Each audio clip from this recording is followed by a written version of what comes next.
Welcome back. You're now watching the political segment on the Weekend Show. So earlier this week, the Senate of the National Assembly set up a conference committee to harmonize positions on the Electoral Act Amendment Bill. Now, the president of the Senate, Senator Ahmed Zawa, who announced this on Wednesday during plenary, said that the conference committee will work with that of the House of Representatives in order to be on the same page on electronic transmission of results by the Independent National Electoral Commission. On the political segment of the Weekend Show this Saturday, we will be looking at the Electoral Act Amendment Bill and assessing the National Assembly's approach towards its passage. And having this conversation with me, I have Kenneth Eze, a political analyst. Welcome to the Weekend Show. Yeah, welcome. Thank you. Thank you, Nigerians. And we also have Iman Joku, who is the Program Management for Connected Development. Welcome back to the Weekend Show. Yes, sir. Thank you so much for having me. Mr. Joku, let's go right to it. It's 2021 already, and since 2015, we've been talking about the Electoral Act and amendment. With less than 2 years to the next election, now another committee has been set up. What's your analysis of what's going on with the Electoral Bill amendment? So talking about the timing and the year, I don't think it's late yet. Election is 2023. I think the Electoral Act as it is now says that if there's going to be any change in electoral laws, it has to be 6 months before the election, I think. So in as much as I want to believe that we'll still have time, but I think that what is happening now, I learned about the committee that was set up. I sincerely, in my opinion, I don't have any hope in that committee because if you look at the people that make up the committee, the 7-man committee, there are about 7 APC senators and 2 PDP senators in there. And if you remember during that voting process on that particular section of the Electoral Act, these senators voted on party lines.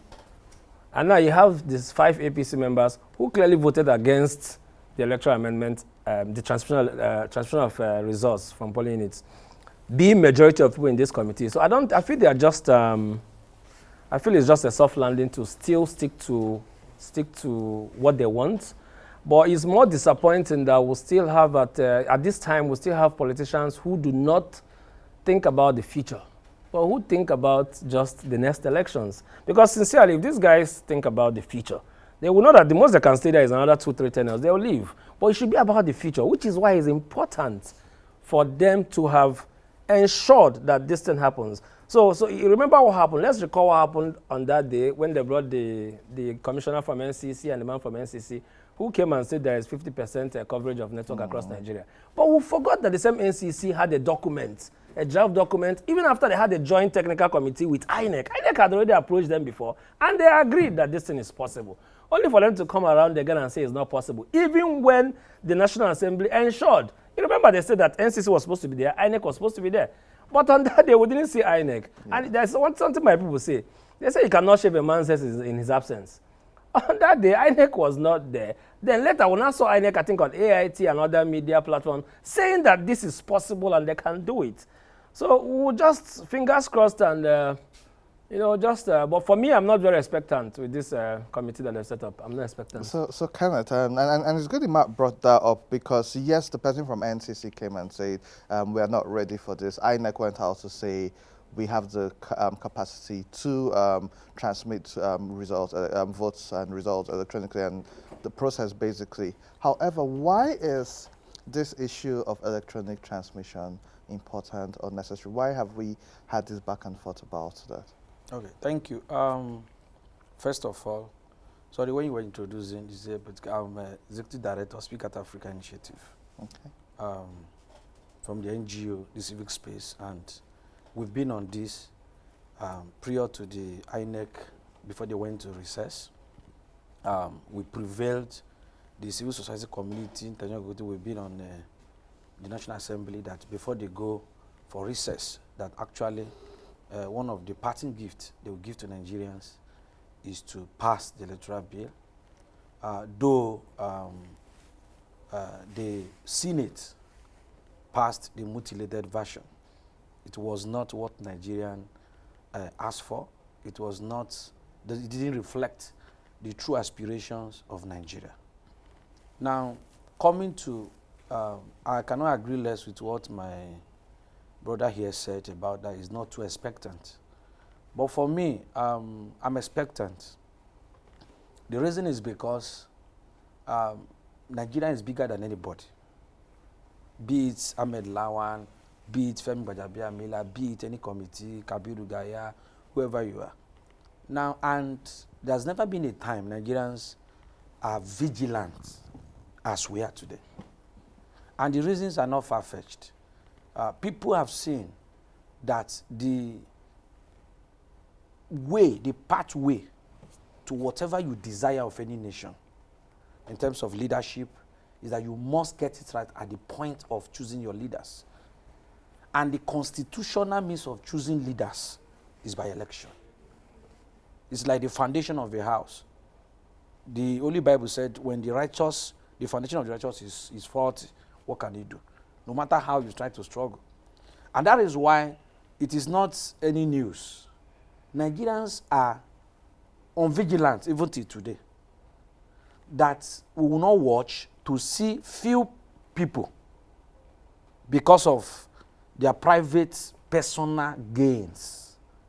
You know, we alerted Nigeria before now, the civil society community, that there is a version that is being circulated in the Senate, though they defended it that is not true. But at the end, Nigeria saw it. And so, before I forgot, let me thank and appreciate and give kudos to some set of the House of Representatives. They've proven that it's not just by age. Like, because we see, before now we used to see Senate as the elder brother. But during the course of this fight for the soul of Nigeria, we have seen that it's not about gray hair. It's not about having 2 times, 3 times, 2-time governors, people that have been there. When you look at the crop of people that we find in Senate, ordinarily we had expected that these are the people that will even come and say, House of Reps, come. You know, this is what we should give Nigeria. I have been governor 2 times. What else do you want to? Like my brothers, how IS is 210 or more. The current senior president is almost like 20 years. He's going to be there by 2023. So what else do you want to be? And so if there is anybody that should even be seeking for the interest of this country, it should be the Senate, the upper chamber. They've benefited they've benefited so much from this country. Why it's paining Nigerians is that even if you know the so money that have been spent on joint committees by INEC, civil society, international organization, they did in Lagos, we did in Abuja, in several meetings, several money have been spent. Only for the last minute, some few people, few elements who believe that they can, direct and pilot the affairs of Nigeria any way they like it. And I'm of the opinion till today, I don't believe that the executive, I don't believe that Mr. President is part and parcel of this ploy in the Senate. And I have my reasons. The reason is because on several occasions, Mr. President, during the visit, both during the visit of the INEC, has assured INEC that whatever they need to give Nigeria a clean electoral system, to give Nigeria a clean election, that if that is what is going to live for Nigeria, he will do that. Okay, we'll take a quick commercial break now, and when we return, we'll go back to this conversation. Don't go away.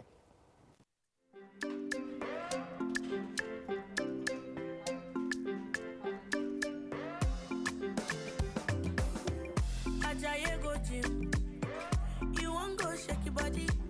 Instead, they make it calm down. If the farm say it's happy, you want to grow 6 packs in a day. I beg you not to pass your power. You want to show yourself, oh.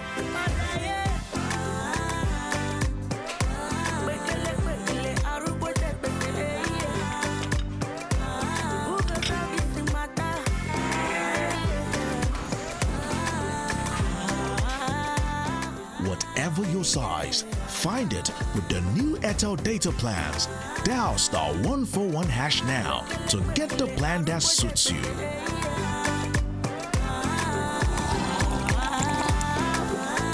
Airtel, the smartphone network.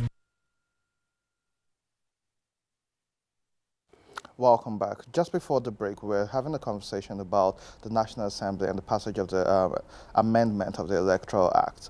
Now, Emmanuel, I noticed there were elections in Lagos recently. I think the local government Delta State. in Delta State, but Yes, also about 2 months by-election. ago, Lagos State Yes. also had some election.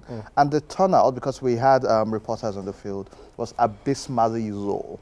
And when we talk about this Electoral Act amendment, people just feel once that is done, elections will be free and fair and everything will work. But we're now experiencing a high level of apathy, which has constantly been in place since 2015. And this comes in when election dates are moved, or after elections, there are now some supplementary elections. How can we fix this apathy which we see going on? Do you think the Electoral Act, which is being amended, do you think that would solve that problem? So talking about apathy, let me take us back a bit to 1999 till date, presidential elections, national elections. In 1999 election, the voter register was, I think, 59 million or so. We had close to 30-something million people that voted in presidential election. In 2003, the voter register was 60 million. We had the highest number of turnout, which was 44 million people that voted, 44 plus. You know, like that, they kept going up. Till 2015, it dropped. It dropped really quite low to 28 million. So that's voter turnout dropped to 28 million when the voter register had gone up as much as 69 million. In 2019, it dropped further.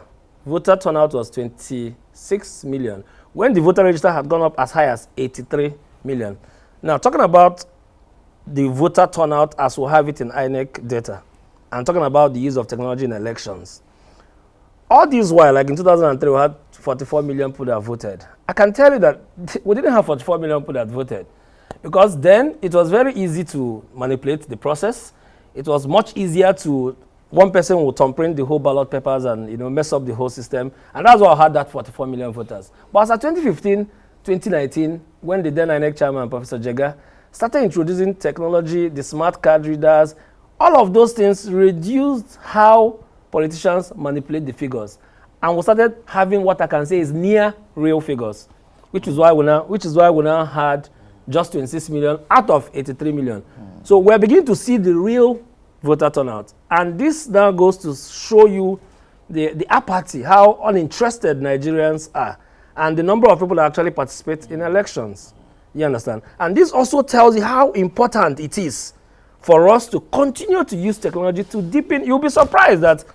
So I'm sure you've heard about the new BVAS, the bimodal voter accreditation that INEC is using to do voter registration. They use it to do voter accreditation. And what that means is that during election, with this device that INEC has deployed now, during election, so vote buying typically is people go and get PVCs that some Nigerians have refused to collect. They find a way to bribe some staff of INEC in some states and get those PVCs and give it to individuals and pay them to just go and vote for party PDP or party APC or party GDG. But now, by 2023, that will no longer be able to happen, because what the bimodal voter accreditation system does is that before you will vote, is either it authenticates your fingerprints or your facial recognition. If any of these things doesn't happen, you will not be allowed to vote. So it only means that, and the Electoral Act has also said that it's only people that are accredited on the system. The result cannot be more than number of people that have been electronically accredited. So if this BVAS system accredits only 200 persons in a polling unit of 1,200 persons, it means the result cannot be more than 200.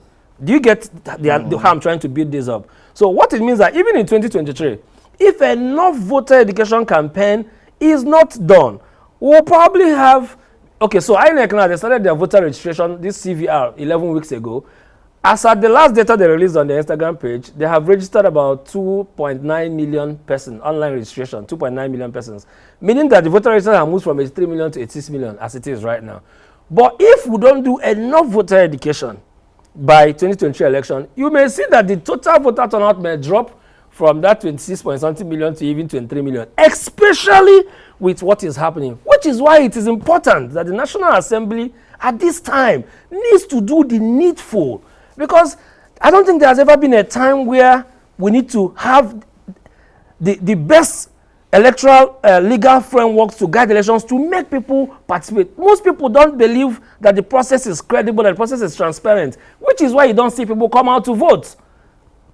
So in Lagos State, they did the local government council election. Sadly, Nigerians don't even take local government elections seriously. Meanwhile, that's the closest governance to the people, supposedly. Yes. So the voter turnout was very low. The by-election that happened in Delta State last 2 weeks, Isoko South, also, it's a state assembly election. The voter turnout was very, very low. Now, the National Assembly, this is an opportunity for National Assembly to get Nigerians to participate, because truly, sincerely, without this electronic transmission of results from polling units, our elections can still not be credible.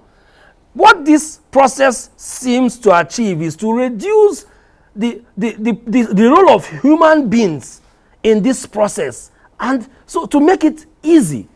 But if we continue, we've been observing elections since 2007 till date, within Nigeria, out of Nigeria, within Africa, beyond that. Now, the part where they manipulate the process the most, apart from polling units, is the point where the results move from the polling units to the collation centers. That is where they mess up the whole figures. Humans moving it, politicians buying the electoral officers and changing figures. Now we are saying, remove all of this stress from this process, so that if you contest, what the result Nigerians will see is what the result in the polling unit will be. So this particular section of the Electoral Amendment Bill is so important to how much Nigerians will pick interest. You'll be shocked that if this part of this Electoral Amendment Act is ratified to meet the yearnings of Nigerians, our voter turnout in itself will be astronomical. Probably I have a lot of friends who will tell you, why do they need to go out, stay the whole day, spend the whole day in the polling unit for a result that will change at the point of collation centers where they cannot go to? So you see, it's important. And beyond this section 52, subsection 3 of this Electoral Amendment Act, truly, there are so many other sections of this Electoral Amendment Act that is going to make our electoral processes better. So many of them. But we're just saying, let's not just make all of this effort and this particular one that is germane and will now mess it up. So we will still appeal to our senators, we will still appeal to our House of Rep members. What they did the last time was a show of shame. Frankly speaking, I watched it live when the lower chamber, the House of Reps, took their first voting on that section 52, subsection 3. That section was the person that headed that session was the deputy speaker. Is it Idris? Honorable Idris was here. So it was clear. So that shows you what happens in the polling units, how elections are rigged. It was clear how the process was rigged on live TV, where Nigerians are. So I asked myself, don't they have shame? Really? This is an opportunity for you to look at the state of the nation. So the country is so bad that even if you are rich, and every person around you is poor, you are still poor and you are still vulnerable. Sometimes you drive through your street, you wind up, you look out, you see a lot of people on your street, you just know that you are not even safe. So don't these guys understand the importance of because one of the ways to fix Nigeria is through elections and then the judiciaries. But let's talk about the elections. Like you said rightly, election is the foundation of a democracy where you reward or you sack because these guys are supposed to be serving us. So the election gives us as citizens the powers to sack them or to reward them. So when it becomes faulty, if you fail in your recruitment process of your leaders, you will fail in, like we're seeing at this time.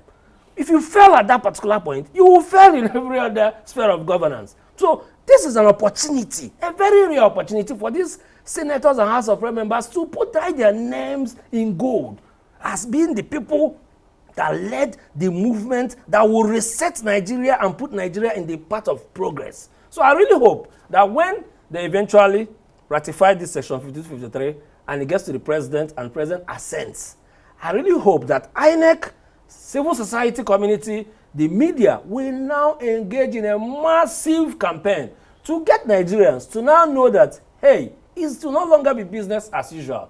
From the point of party primaries, we've done a lot to change the process. From the point of campaign, from the point of expenses, all of this is to the point of your voting, making sure that it will count and your results in the polling will be.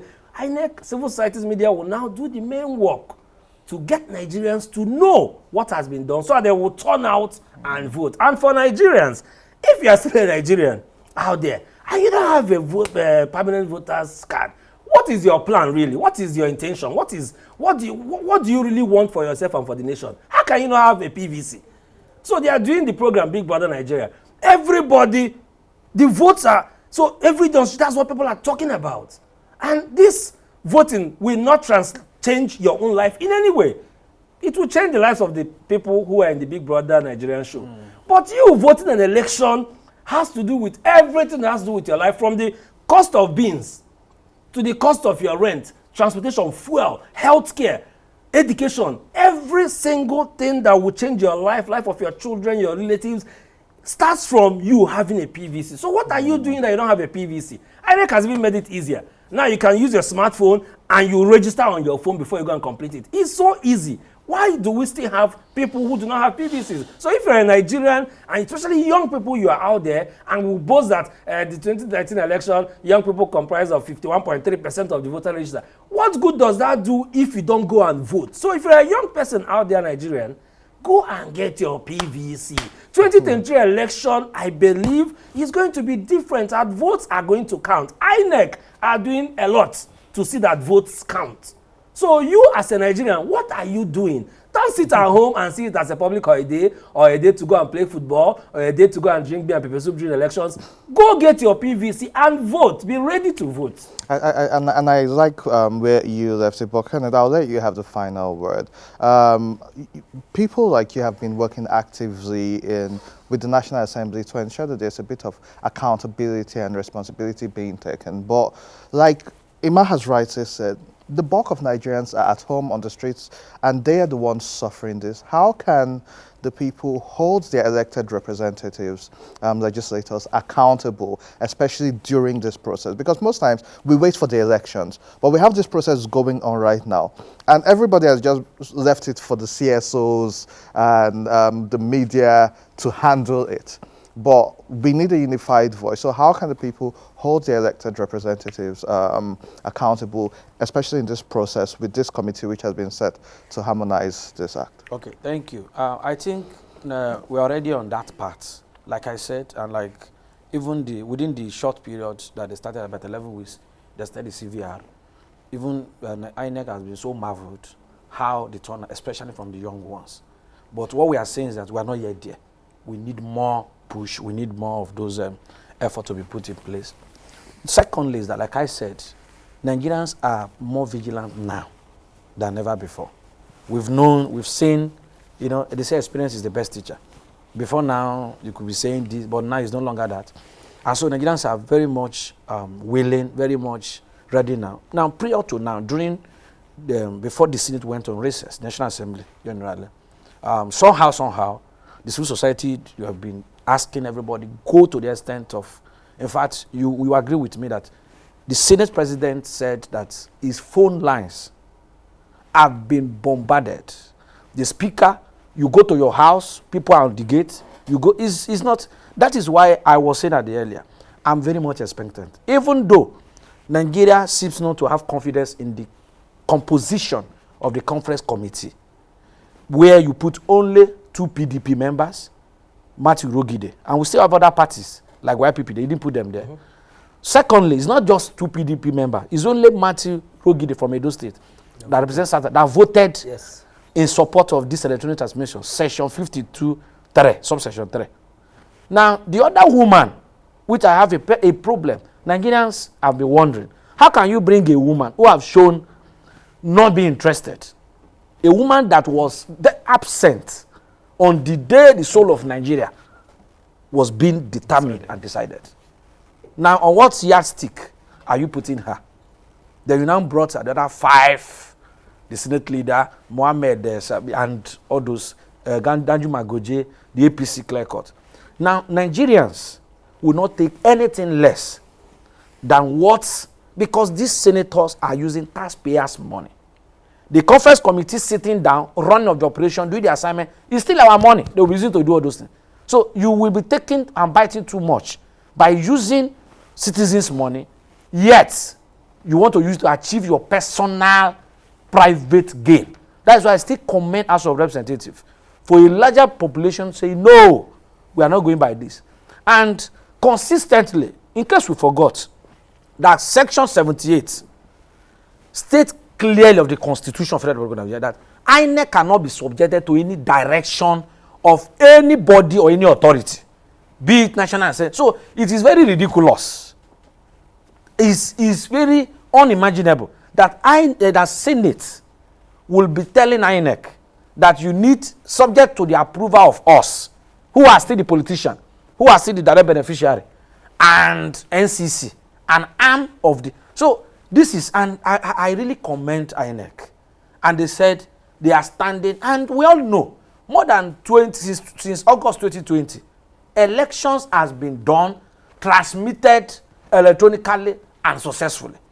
And so I don't know why you'll be telling me you can do something, and I will be here arguing.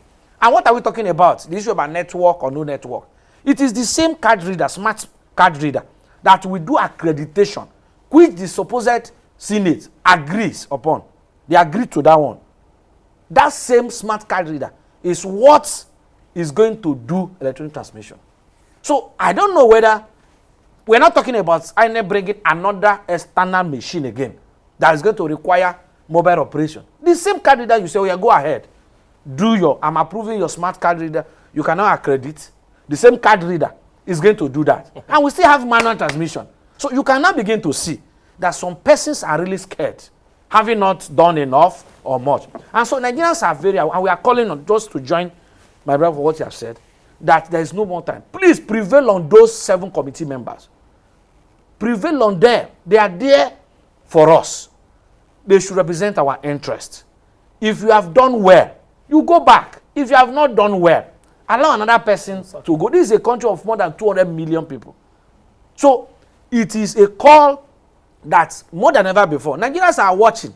We are waiting for the conference committee from the House of Rep. Let's also see the composition and let them see. But Nigerians know what they want. We are sticking by that. We want electronic transmission. And our reasons are very simple. We don't want to lose core members. Again, we don't want to lose our fathers, uncles, friends, brothers who are serving as policemen, policewomen, serving as civil defense and security people. Because these politicians, they always stay in the room and controls with phone. And we all know that at the point where all this concussion of results, rising of results like Gary do happen, is from the polling unit after villagers have already duly voted and counted. And you are hearing 246, everybody will now go home. From polling unit to local government, the collation center, the next thing you are hearing, they had another 0. And sometimes, like we saw in some states, for close to 8 hours, 10 hours, they will be looking for results. You will not select the election officer. Only for him to appear after 2 days with a raised, doctored, mutilated figure. And by that time again, the villagers who voted are only hearing. And they begin to wonder, this was what was counted before all of us. Which now even leads to the apathy. Which is not living. So it is because of that. If you get it right, I am standing and I'm saying, if this provision of section 52, subsection 3, electronic transmission of result is ratified and approved, you are going to see it in Nigeria. What we'll be talking about is that we will not be able to manage the crowd that will come out. Because people can now know that their votes will count. I think that's a very great place to leave it. Kenneth Emma, thank you so much for sharing your thoughts and also your admonition to Nigerians. It is our country and we need to be responsible for who leads us and the laws that also govern us. And so there you have it. For more of this, you could visit tostvnetwork.com and you could also check the Weekend Show NG on YouTube. We're also on social media at Weekend Show NG. You can also follow me and send me your thoughts and potential topics which you want us to discuss. My name is Andy Maduki on all social media platforms, and that's the much we could take on today's episode of The Weekend Show. We will see you next week. Still wear your mask, wash your hands, and stay safe. Have a blessed weekend.